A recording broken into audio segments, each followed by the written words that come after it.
അസ്സലാമു അലൈക്കും വറഹ്മത്തുള്ളാഹി വബറകാതുഹു. ബിസ്മില്ലാഹിൽ അൽഹംദുലില്ലാ. പ്രിയപ്പെട്ട ശ്രോതാക്കളെ, ഞാൻ ചെറിയൊരു തിരുത്തൽ ആവശ്യപ്പെട്ട് കൊണ്ടുവന്നതാണ്.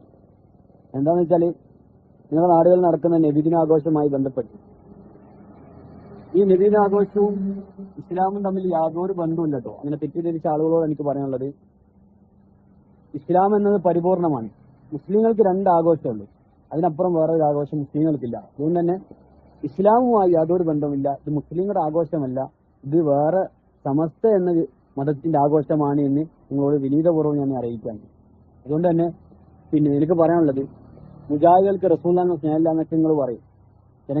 ജനങ്ങളെ പറ്റിക്കുന്ന പുരോഹിതന്മാർ അവർ പറയും റസൂലുള്ളാഹിനെ മുജാഹിദുകൾക്ക് സ്നേഹമില്ല, അവർ റസൂലുള്ളാഹി സ്വല്ലല്ലാഹു അലൈഹി വസല്ലമയെ അവർ പുകഴ്ത്താറില്ല, അവര് റസൂലുള്ളാഹിനെ സ്നേഹിക്കാറില്ല എന്നൊക്കെ അടിച്ചുവിടും.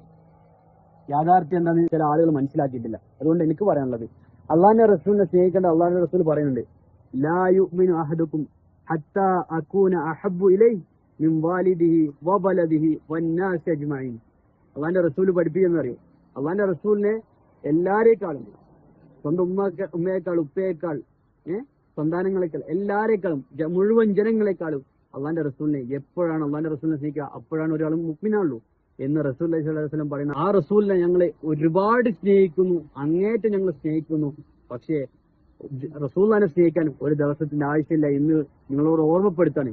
ഇനി ഖിയാമത്ത് നാൾ വരെ നിങ്ങൾക്ക് അവസരം തന്നാലും നിങ്ങൾ നബിദിനത്തിൽ ഒരു തെളിവ് നിങ്ങൾക്ക് കണ്ടെത്താൻ കഴിയില്ല. നബിദിനത്തിൽ തെളിവ് വെച്ചാൽ നിങ്ങൾ പറയും, ഒരു ആയത്ത്, ഖുർആനിൽ ഒരു ആയത്ത് അടർത്തി എടുത്ത് പറയും, ഖുൽ ബിഫളില്ലാഹി വബിറഹ്മതിഹി വബിദാലിക ഫൽയഫ്റഹു എന്ന ആയത്ത് നിങ്ങൾ പറഞ്ഞിട്ട് ദുർവ്യാഖ്യാനം ചെയ്യും അല്ലേ? അതാണ് നിങ്ങളുടെ ദുർവ്യാഖ്യാനമാണ് നിങ്ങളുടെ ഏറ്റവും വലിയ സമ്പാദ്യം. അതുകൊണ്ട് തന്നെ അതാണ് നിങ്ങളെ മുൻഗാമികളായ ആളുകളും കാണിച്ചു തന്നിട്ടുള്ളത്.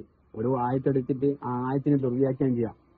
ഫൽമുദബ്ബിറാത്തി അംറ എന്ന ആയത്തെടുത്തിട്ട് പറയാം ലോകം നിയന്ത്രിക്കാൻ പഠിച്ചല്ല വേറെ സിയം മടപുര നിയന്ത്രിക്കുന്നത് എന്നൊക്കെയല്ല നിങ്ങൾ പറഞ്ഞു കൊടുക്കുന്നുണ്ട്. അപ്പോൾ അത്രേ നിങ്ങളൊക്കെ തലച്ചോറിൽ ഉണ്ടാവുള്ളൂ എന്നുള്ള യാഥാർത്ഥ്യം അതിൽ നിന്ന് വ്യക്തമാണ്. അതുകൊണ്ട് തന്നെ സുഹൃത്തുക്കളെ, അള്ളാഹിന്റെ റസൂൽ സല്ലല്ലാഹു അലൈഹി വസല്ലമയെ സ്നേഹിക്കേണ്ടത് ഒരു മനുഷ്യനെ സംബന്ധിച്ചിടത്തോളം നിർബന്ധിതമായിട്ടുള്ള കാര്യം തന്നെയാണ്. അള്ളാഹിന്റെ റസൂലിനെ ഏറ്റവും കൂടുതൽ സ്വന്തം ദേഹത്തെക്കാൾ സ്നേഹിക്കണം എന്നാണ് റസൂൽ പഠിപ്പിച്ചത്. അതുപോലെ തന്നെ റസൂലിനെ സ്നേഹിക്കുക.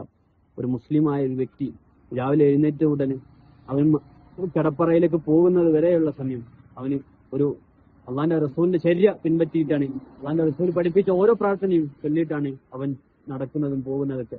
അപ്പൊ അതുകൊണ്ട് അള്ളാഹിന്റെ റസൂലുള്ളാഹി സ്വല്ലല്ലാഹു അലൈഹി വസല്ലമയെ അങ്ങേയറ്റം സ്നേഹിക്കുക, അള്ളാഹിന്റെ റസൂലിനെ അങ്ങേയറ്റം പുകഴ്ത്തുക. പക്ഷെ ഒരിക്കലും എന്താക്കരുത്, അള്ളാഹിന്റെ റസൂലിന്റെ പേരിൽ ഒരുപാട് പേക്കൂത്തുകൾ നിങ്ങൾ കൊണ്ടു നടക്കരുത്.